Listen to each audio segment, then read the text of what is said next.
Não sei se as pessoas dão o real valor na revolução que o Rubens fez no Parque Lage. Quer dizer, a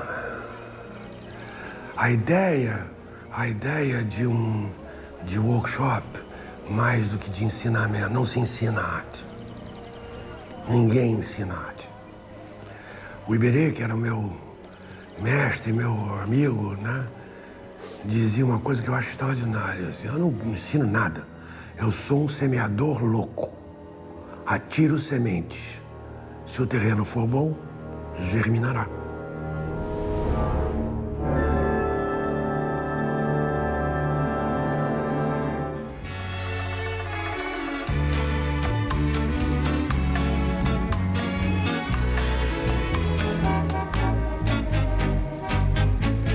Na frente do espelho, sem que ninguém a visse, Miss Linda, feia, Lindonéia desaparecia. Andava até o fim de Copacabana e voltava, né?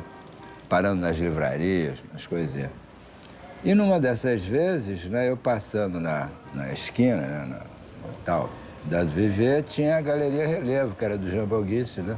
E que estava com uma exposição, acho que foi a primeira exposição, assim, solo, do Rubens, né?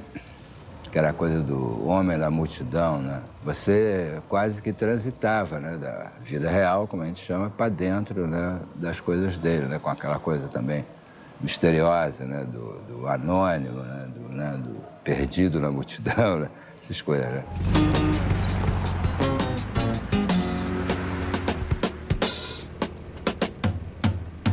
Porque a arte brasileira, nessa época, ia até, vamos dizer assim, de Cavalcante, Tarsila, Portinari, Pansetti, era até ali. E a nossa geração, ela começou a fazer uma coisa completamente diferente. Independente do que se fazia nos Estados Unidos, por exemplo, que era onde surgiu esse movimento de pop art. O mundo da farinha do desprezo. Não me diga mais que é cedo. E a gente sabia que a gente tinha, quer dizer, paralelos e diferenças. Quer dizer, nos chamar de pop artistas é uma ingenuidade simplesmente porque a gente estava incorporando a questão do cotidiano na nossa imagem, entendeu? Isso não é pop. Não me diga mais que é cedo. O pop de Andy Warhol, que é uma ironia do crescimento da sociedade americana, nós não tínhamos essa ironia. Na verdade, era uma nova figuração crítica. Então, quer dizer, alguma influência existiu, isso não há dúvida nenhuma, tá entendendo? Mas eu acho que não foi uma coisa assim de ser capacho, digamos, da pop, tá entendendo? E de alguma maneira até o Gershwin é o que mais se aproximou, tá entendendo? E, aliás, o Gershwin foi o primeiro desses aí para Nova York, tá? Mas isso já depois, né?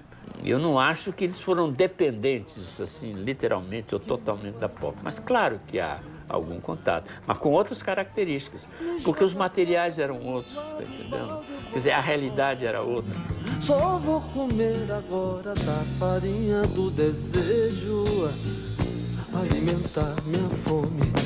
Porque a cultura de massa nos Estados Unidos ela já tem uma qualidade técnica e tecnológica muito maior do que no Brasil, porque a gente era pobre ainda em relação aos meios, etc. e tal. Então, quer dizer, é uma certa precariedade, que isso é muito visível no Gershwin, acaba dando uma conotação forte ao trabalho, tá entendendo? E até politicamente, tá entendendo? Porque a gente faz dessa precariedade um valor.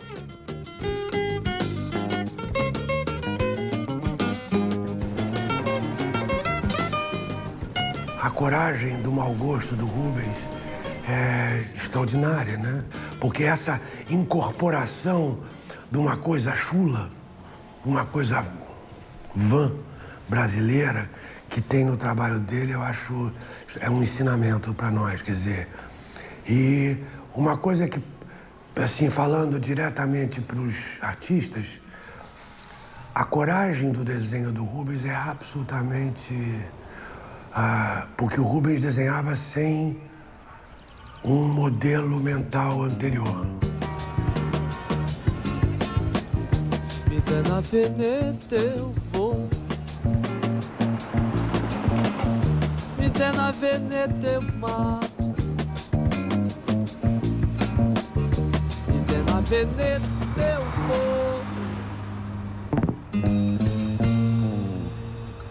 E volto pra curtir. Nova York, depois dos anos 60, por que o Hélio vai para Nova York? Por que deixa as pessoas... Por que o Rubens vai para Nova York, não vai para Paris? Tá entendendo? Porque vi todos os filmes do Duchamp, Man Ray, Picabia, todas as coisas do dadaísmo, eu vi lá. O Rubens também, entendeu? Para entrar na casa do Rubens tinha que passar por 3 bêbados pobres, porque ele morava no Bowery. Na época o Bowery era uma outra... Hoje o Bowery tem o New Museum, que é uma coisa espetacular, né? Mas ele estava lá, ele estava querendo ficar nessa frequência. Ele, Miguel Rio Branco, Eloy de Sica, estavam lá, Cildo Meirelles, Teresa Simões, estavam lá a fim de estar contaminados com essa frequência, né?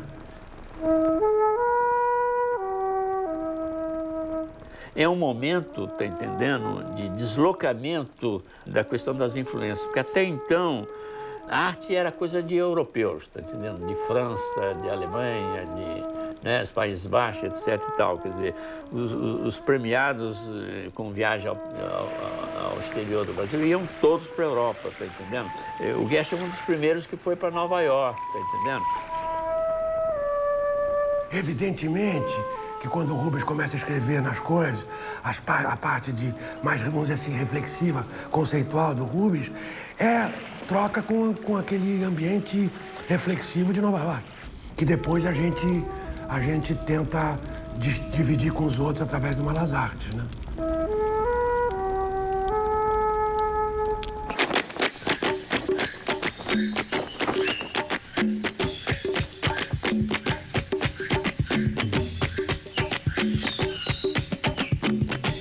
A década de 70 é uma década que teve uma importância muito grande nas artes plásticas, porque ali acho que marca um rito de passagem para a geração de arte conceitual.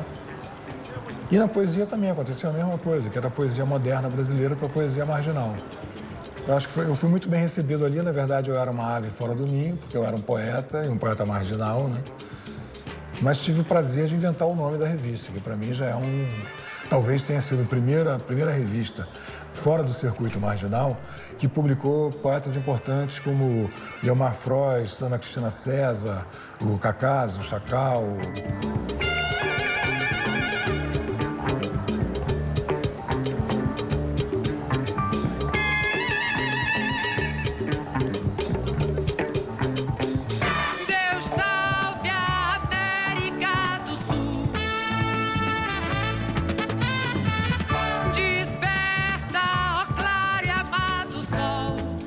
A arte é uma forma de pensar o mundo e dividir esse pensamento com os outros. Isso é o esforço da criação de uma nova beleza. Era fundamental ele criar o contexto para o próprio trabalho dele. Quer dizer, do contrário, continuaria sendo o Portinari o padrão. O Rubens tinha essa noção. Na verdade é o seguinte, era fundamental interlocução. Porque se você pensar que o Rubens tinha uma carreira sólida de artista dos anos 60, que era reconhecido no mercado, que estava vendendo bem, ia para Nova York, voltava de Nova York, vendia, fazia exposição, vendia. Ele era um dos cavaleiros do Apocalipse dos anos 60, reconhecido naquela época. Ele drop out, ele falou, chega, agora eu vou para o Parque Lage.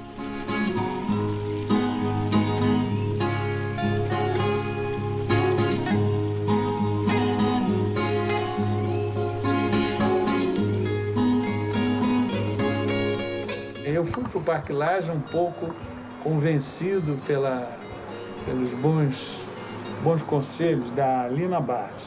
Não só os estudos dela, que eu tomei ciência do Parque Lage, como ela dizia, olha, você fica até o dia em que não der mais.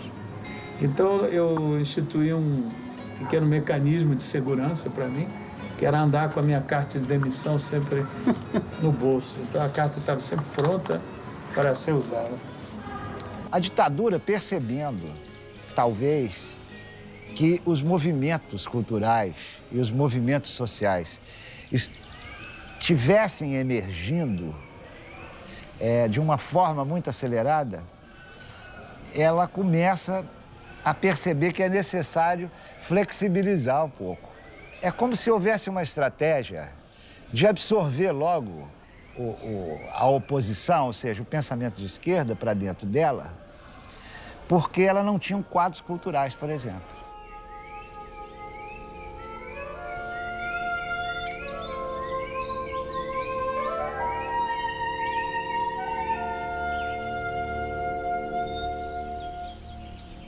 Então nós pensamos primeiro o que a gente tinha que mudar era o nome da escola. De instituto passou para ser escola, e Belas Artes, que era uma coisa que continha ranços do passado, inclusive lembrando a antiga escola de Belas Artes, do qual fui aluno. Então eu e Paulo Grisoli, que era o diretor do Departamento de Cultura, resolvemos mudar para Artes Visuais, um nome mais contemporâneo.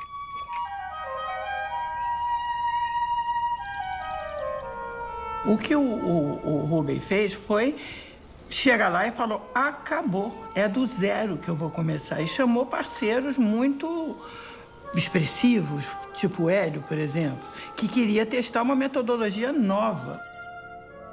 Eu instituí que a escola não fechava, de manhã, de 7, ela ficava, 7 da manhã já estava funcionando e muita gente praticamente não conseguia sair da escola, vivia lá. Quer dizer, como é que eu vou falar com os alunos? Os alunos podem o quê? Podem fumar maconha, é um problema de época. Não podem fumar maconha. Quer dizer, tudo isso era um caldeirão. Aquelas pessoas pedintes que moravam lá, essa coisa meio de residência. Eu estive em Praga, a formação muito rigorosa, metódica e maravilhosa, musical também, né? Intuição e método, né? Que eu acho que é um binômio importantíssimo, né? A sua intuição, confiar na sua intuição, dar vazão à sua intuição, né? Ouvir a voz da intuição, né?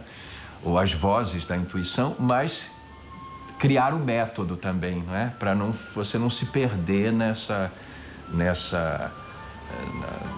coisa introspectiva e não racional, não é? No irracional. E eu vim de Praga com esta formação Bauhaus e vanguarda russa, não é? A vanguarda russa até um pouco mais, que influenciou inclusive a Bauhaus, né? Os professores da vanguarda russa, né? Mas passei por Cuba e trabalhei em Cuba. Então revi o mundo, o Caribe, o ritmo, as cores, eu recuperei todas as cores, né? E fiz o Rei da Vela, que era a época do tropicalismo, né? Então eu era um aluno da vanguarda russa da Bauhaus do Svoboda, mais tropicalista, né? Então deu certo na escola, funcionou dentro da Escola de Artes Visuais, né? Que é uma escola de artes visuais tropical.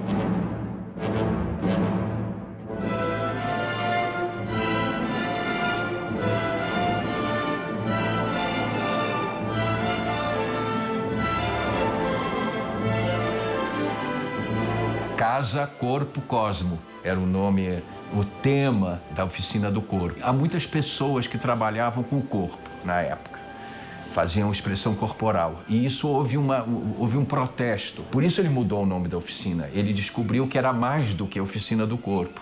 Porque nós trabalhávamos com o corpo em movimento e fazíamos exercícios. Uma coisa como a vanguarda russa, dos atores russos e da própria Bauhaus, né? Então, subíamos no terraço e fazíamos respiração, saltos com varas e depois, então, nós estávamos preparados. Eu achava que o corpo precisava ser exercitado dessa forma, com alegria, né? Para estar preparado para depois entrar na pintura, nos grandes painéis coletivos que eu fazia. Eu estendia os papéis no chão e todos trabalhavam juntos nos painéis, né? Com variados temas, né? E ele achou que não era só o corpo, body art, né? O body art, ele falou, não, isso vamos chamar de oficina pluridimensional, que na época as pessoas riram muito, não entenderam nada, isso é uma piada dele. Hoje é um nome muito interessante, muito contemporâneo, quer dizer, ele viu além, né? Porque o que nós estávamos fazendo, na realidade, era a multidisciplina, né? Experimentar a multidisciplina e coordenar aquela rede, né, de informação, né?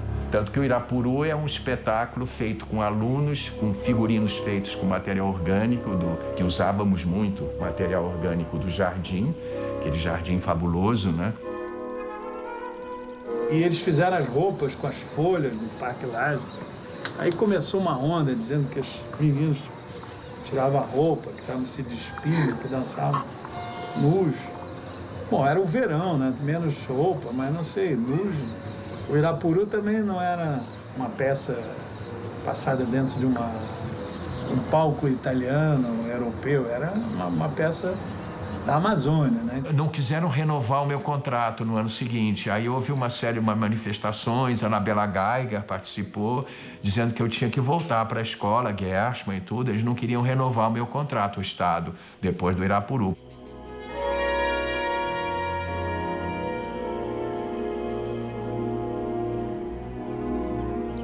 O Gershman assumiu o Parque Lage e o Parque Lage virou uma ilha, um jardim da oposição.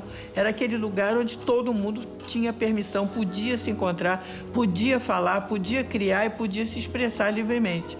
E o Rubem era danado, porreta mesmo. Ele não deixava a polícia entrar, ele defendia aquilo com unhas e dentes. Fora o lado criativo, que foi esse período todo, tinha também o lado de proteção ambiental, digamos, cultural, que ele não deixava que ninguém interferisse nesse projeto. Ele ficava feito um cão policial em volta daquilo.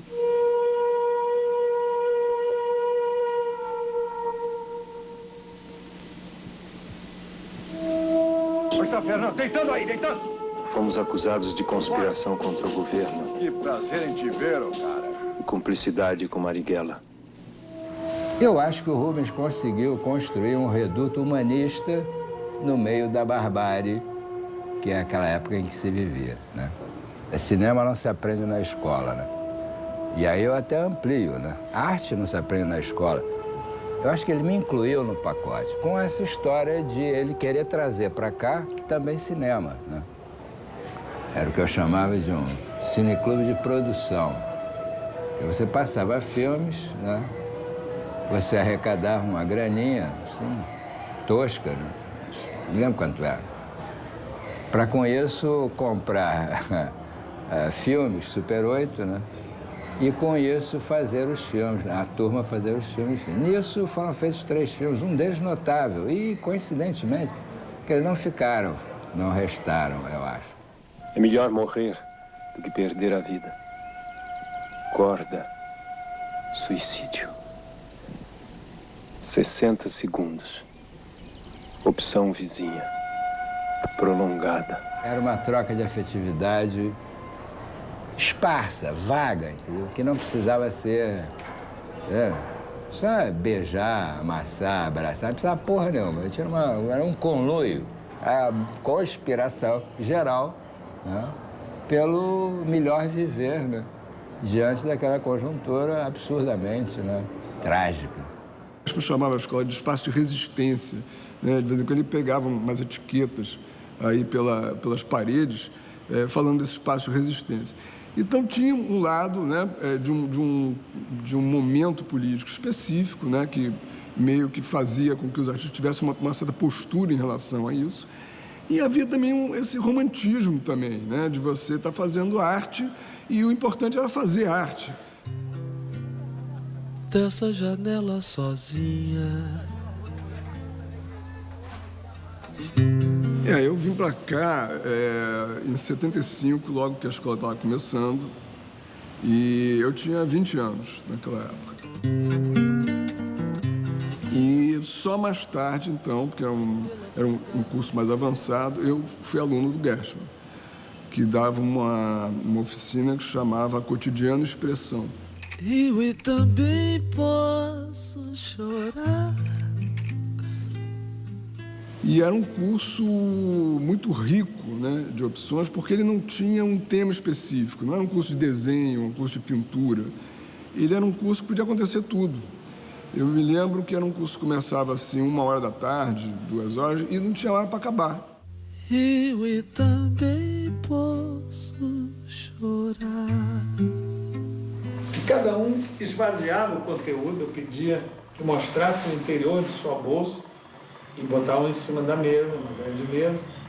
Cada um ficava diante do conteúdo de sua bolsa e as pessoas começavam a conversar sobre o que continha, o que cada um carregava. Uma outra coisa pedida foi que eles anotassem coisas do cotidiano, desde que saíssem de casa, o seu roteiro, a sua trajetória até chegar na escola. Na época eu estava começando profissionalmente, uma coisa ainda muito inicial, mas todo o meu trabalho foi marcado por isso. Quer dizer, é uma maneira de olhar o cotidiano que surgiu nessa turma, nesse grupo dessa turma do Gershman, do cotidiano expressão. E eu acho que essa liberdade que ele tinha no curso meio que se refletiu no espírito geral da escola. Eu procurava entender o que os alunos estavam fazendo e dava força no que eles estavam fazendo. Não queria transformar ninguém. Mas era de poucas palavras, entendeu? Eu passava o tempo todo naquela sala, ia observando e tal, mas não comentava, não criticava muito. Apenas procurava incentivar as potencialidades de cada um. Você pode ensinar a técnica, você pode ensinar ao aluno a desenvolver aquilo que ele é capaz de fazer. Mas a arte não se ensina, não tem como transmitir isso. Agora, eu achei muito importante para mim esse contato com os alunos, com pessoas que estavam iniciando, né? Não se dava diploma, as pessoas passavam lá e, como eu disse, como pequenas formiguinhas, corriam de uma sala para outra, terminavam uma aula e iam ver a outra. Às vezes não eram inscritos, mas eles eram bem acolhidos. Essa era uma recomendação que eu fazia. Então, não havia dono de classe, não havia lugar fixo, não havia nem cadeira, nem poltrona em lugares privilegiados. Parecia uma grande festa de Baco, né? Parecia um báquico, né? Era báquico, mas era uma escola também onde se aprendia muito, se estudava muito, né? Mas é essa questão que eu acho, que eu acredito que a pedagogia correta do mundo contemporâneo é essa. Ela tem que ser exercida com alegria, com diversão, com música. Sobe que eu te balanço! Eu lembro que a sala do diretor era num dos quartos, que tinha um banheiro. E a banheira era fantástica, tinha 2 andares e ela era redonda, assim, toda de mármore vermelho. Depois você vê o filme do Macunaíma, você diz assim, olha lá, onde que eu dei aula. E o que eu acho que o Gershman tinha de mais avançado nessa parte da didática, que eu acho que era um pouco intuitiva, é que ele não tinha pré-julgamento. Eu acho que também era um pouco romântico, sabe? E eu acho que um admira o outro, sabe? Você diz, puxa, que trabalho legal aquele lá, é formidável. Você tem essa admiração pelo outro. Eu acho que não é concorrência, entendeu? E isso é que dá essa harmonia, essa coisa.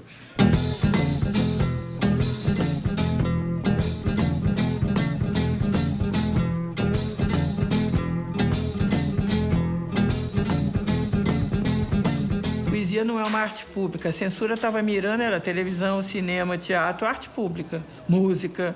Mas poesia ia perder tempo militar para tomar conta de poesia? Não ia. Então a poesia foi um lugarzinho assim, onde conseguiu mobilizar uma opção de gente, conseguiu falar. E aquilo, eu comecei a estudar aquilo muito porque era o testemunho daquela geração do sufoco. E então essa poesia, eu dei aula dessa poesia lá com o Cacaso, que era um outro poeta marginal, a gente dava cursos e era num porão, então tinha um clima muito engraçado, porque tem aquela parte do Parque Lage que é embaixo, né? E as nossas aulas eram embaixo, então você se sentia duplamente transgressor, parecia um aparelho. A gente fazia, tinha essa fantasia, não era, né? Mas eu vivi isso intensamente como se eu estivesse transgredindo tudo, de todos.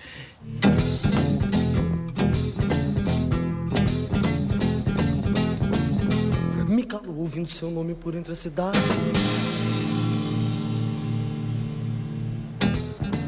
É preciso viver atualidades, reconhecer códigos, revirar noites, ser todas as épocas, todas as raças, falando o que querendo, ouvindo o que não querendo, perseguindo a realidade e a fantasia aí. Poesia é um momento em que a gente se encontra, sendo, não por dom, pelo entorpecente trabalho de pensar no tempo, nos contemporâneos, obstinadamente feito um tubarão. A comunidade é o grande inspirador dos coletivos, né, de arte. E a Nuvem Cigana, que é um grupo que eu participava de poesia, foi um protótipo de coletivo. Não era um coletivo orientado só para uma arte, era um coletivo multidisciplinar. E eu acho que foi isso que fez o Rubens se apaixonar pelas artimanhas, como a gente chamava, da Nuvem Cigana. Mas o que eu tenho saudade criticamente é de um tempo em que se falava poesia para público e não só para poetas.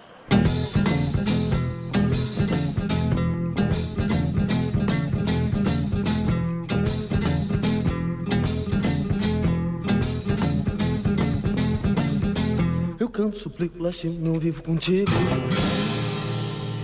Conheci o Gershman nesse período, que eu vim aqui pedir para lançar o meu livro, que era um livro de uma página só, com 100 poemas. E ele falou, pô, vai, lança, cara. Já tinha algumas experimentações que tinham sido feitas aqui pela poesia marginal. Depois ele me procurou, me telefonou, falou, cara, vamos fazer uma coisa. Por que você não pega aquele espaço para fazer o que você quiser? E eu não apresentei muito um projeto, eu só falei com ele. Falou, vamos fazer então um evento aqui chamado Verão a Mil. Que todo mundo falava isso. Ah, tô a 1000 por hora, né? Tá tudo a 1000, meu irmão. Tava todo mundo muito agitado naquele momento, tava todo mundo a 1000. Então, vamos fazer um verão a 1000. Um caco de telha, um caco de vidro. O Parque Lage passou a ter uma fisionomia que não era muito fácil de identificar como sendo um espaço de esquerda ou de direita. Ele tinha uma coisa maior, ele era mais amplo, né? E com isso vieram todas as experimentações que eram feitas tanto no Rio de Janeiro como São Paulo, Brasília, Pernambuco. Você ter a possibilidade de encontrar assim, na cantina o Zé Ramalho conversando contigo, era genial, né? Aí de repente chega um outro artista plástico, aí conversa um outro, o Hélio Tissica, lá num canto, escorado numa coluna, um artista que chegou agora. Abidoral Jamacaru. Abidoral Jamacaru. Vivi aqui. O Abidoral, está falando dele, que ele é um dos exemplos, né, de artista que chegava no Rio. Aquele sandalhão. Isso. Nordestino, aquela sandália enorme. Procurava o Parque Lage. Eu me lembro que ele chegou lá em casa, apertou a campainha em Santa Teresa, aí eu abri a portinha assim, tinha um cara barbudo. Aí, você que é o Chico Chato, me mandaram aqui falar com você. Eu falei, de onde? Falei, do Ceará. Aí vamos entrar. Aí ele entrou, era um cara enorme, né? Barbão preto. Aí com violãozinho. Aquela canção fantástica. Como é que era mesmo? A música foi enforcada. É a letra mais curta que eu tinha visto. Não, já vi coisa com ela. Essa era das mais curtas. A mais curta é minha. Mas tinha uma nota musical que era a mais longa que eu vi da música brasileira. Que foi enforcada nas era cordas. Uma vez uma canção que não nasceu, pois a assassinaram nas cordas de um violão.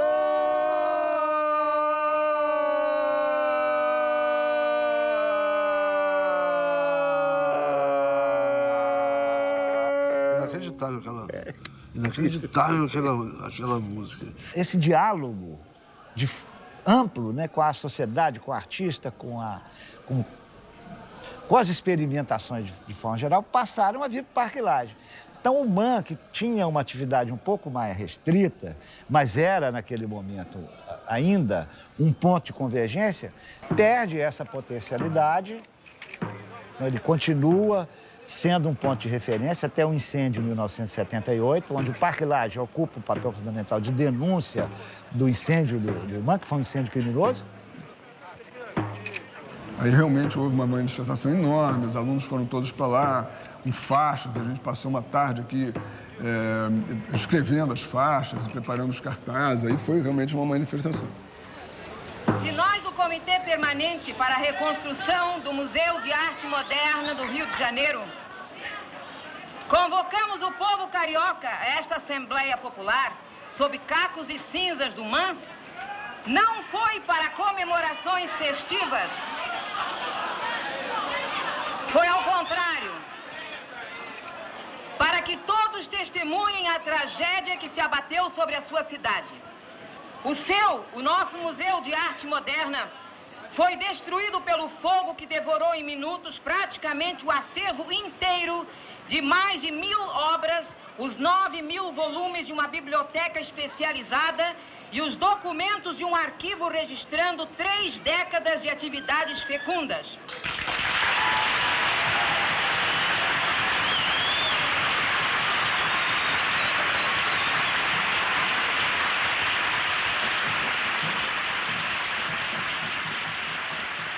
No momento em que eu me encontrei com o Geschman, às 8 da manhã, quando eu cheguei para filmar, eu já tinha saído, já tinha sido expulso de dentro do museu pela polícia e pelos os bombeiros, porque corria risco e tal. Mas eu cheguei cedo, eu cheguei 6 da manhã e achei uma foto onde eu estou, exatamente no dia da filmagem, aqui no cantinho da foto, depois se você quiser detalhar, no cantinho da foto tem eu com a câmera de filmar e se você fizer uma panorâmica, lá está ele. O cartaz do filme partiu do SOS do Rubem. E o título do filme, que eu chamei de Mãe SOS, partiu disso, que foi uma ideia deles, os artistas que se reuniram e fizeram nesse tecido uma coisa para botar no braço que a gente usou no dia da manifestação do MAN. Porra, a famosa mobilização em torno do incêndio do MAN, né? A cruzada, a verdadeira cruzada.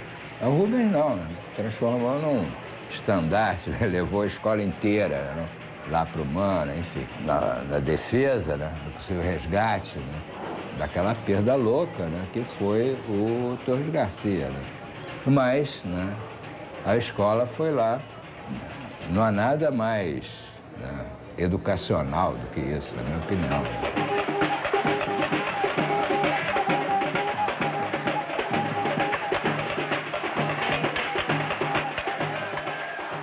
Antigamente, olha, esse filme estaria sendo feito com uma câmera na mão, ele estaria com pinhole me fotografando, fazendo estilo. Se você fizer um filme sem som, você corrigiu esse som quantas vezes? Você não ouvia nada dos filmes da época. Era outro momento. Hoje você tem que ser competente, senão esse filme não rola em lugar nenhum. Então, a geração dos anos 80, que é a seguinte do Parque Lage, eu acho que ela é maravilhosa. Só que ela mudou de uma experiência corporal, vital, para uma experiência de pintura mesmo, de pintura, de criação vendável. Isso foi o tempo. E aí encaretou tudo. Por quê? Aí eu sei. O Chico é quem sabe. Não, é porque os hippies viraram yuppies e entraram para Wall Street. Aí quebrou uma corrente anticapitalista que era o projeto daquele momento. Eu não acho que tenha acabado um romantismo e ficado careta, não é isso. Foi um chão econômico que fez que aquela coisa de você, da vivência da arte, de você jogar tudo para o alto, o próprio Rubens voltou a pintar. Como como a geração 80 toda. Ele voltou para a galeria. Então, são momentos, nem bons nem ruins, são momentos contextuais. O mundo é uma caixa e o homem dentro da caixa, ela que foi sua primeira morada, que é o lugar para onde ele volta depois do trabalho, onde faz amor, para onde irá depois que tudo acabar. A caixa é para mim o próprio limite do homem. Esse homem condicionado pelas grandes verdades fabricadas. Esse homem a quem a realidade assusta tanto que às vezes, como solução, só resta desaparecer. Se você escolhe ser artista como profissão, tudo que você produz é uma obra de arte dentro do campo da arte, né? Seja uma escola, seja um quadro, seja uma exposição, acho que é. É uma obra de arte criada pelo Rubens. Rubens, na realidade, ele criou uma obra de arte, mais uma, né? E juntou ali grandes professores, grandes amigos e grandes artistas dessa época, não é? Na pintura, na fotografia, na música, na sociologia. Então, era uma escola que recebia, não é? E abrigava esse pensamento livre e crítico da época. Não choro, meu segredo é que sou rapaz esforçado. Fico parado, calado, quieto. Não corro, não choro, não converso. Quando você assume um cargo qualquer numa estrutura de cultural, etc. e tal, na verdade a referência maior é a sua própria obra. E a obra do Gershman já tinha essas características, a questão do cotidiano, a questão da cidade, a questão do meio urbano. Eu acho que o Gershman tomou como referência o próprio trabalho dele e era inevitável. O Vergara tomaria o próprio trabalho dele como referência. Se você me pergunta...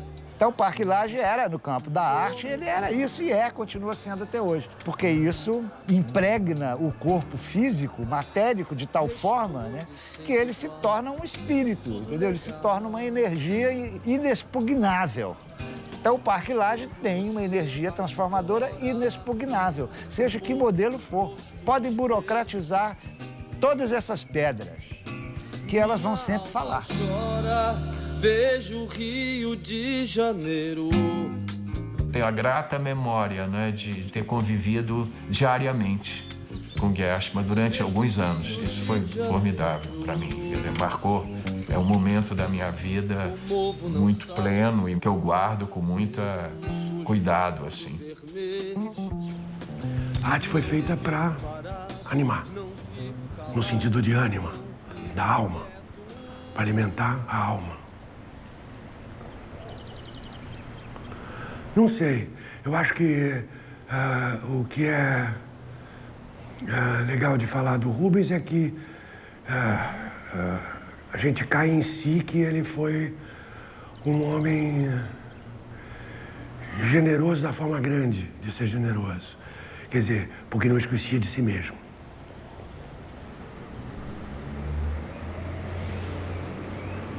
E fim de papo. Choro, converso e tudo mais jogo num verso.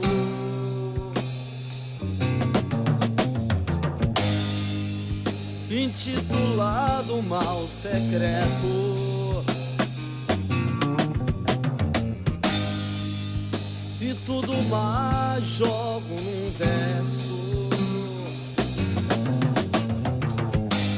Intitulado Não Choro. Meu segredo é que sou rapaz esforçado.